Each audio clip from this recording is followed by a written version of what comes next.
Let the world hear his voice. இதோ உள்ளத்தில் உண்மை இருக்க விரும்புகிறீர்.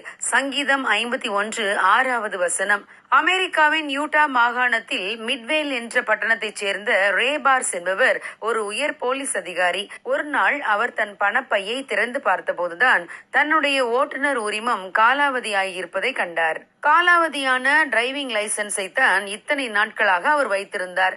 அவருடைய குற்றம் அவராலேயே கையும் மெய்யுமாக கண்டுபிடிக்கப்பட்டது. அவர் மிகவும் வெட்கமடைந்தார்.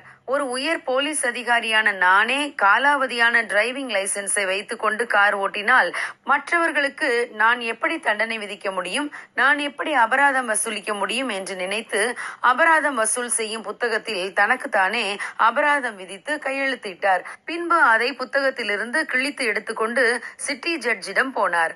அவர் கையில் இருந்த அபராத சீட்டை பார்த்து நீதிபதி அவருக்கு $5 அபராதம் விதித்தார்.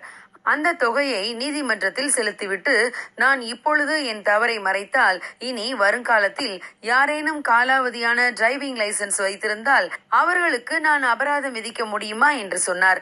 ஆம் பிரியமானவர்களே, தேவனும் நம்முடைய உள்ளத்தில் உண்மை இருக்க மிகவும் விரும்புகிறார்.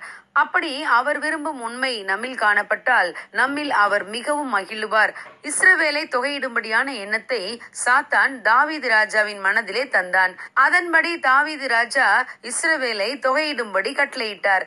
இது கர்த்தருக்கு பிரியமில்லாத செயலாக இருந்தது. எனவே இஸ்ரவேலின் மேல் வாதை உண்டானது. கொள்ளை நோயினால் இஸ்ரவேலரில் 70,000 பேர் மரித்து போனார்கள். இதை கண்ட தாவீது மிகவும் மனவேதனைப்பட்டு தேவனை நோக்கி, ஜனத்தை என்ன சொன்னவன் நான் அல்லவா? நான் தான் பாவம் செய்தேன், பொல்லாப்பு நடப்பித்தேன். இந்த ஆடுகள் என்ன செய்தது?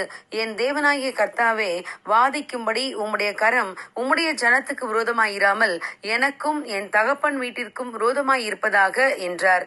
தாவீது கர்த்தருக்கு சர்வாங்க தகன பலிகளும் சமாதான பலிகளும் செலுத்தி விண்ணப்பம் பண்ணினார்.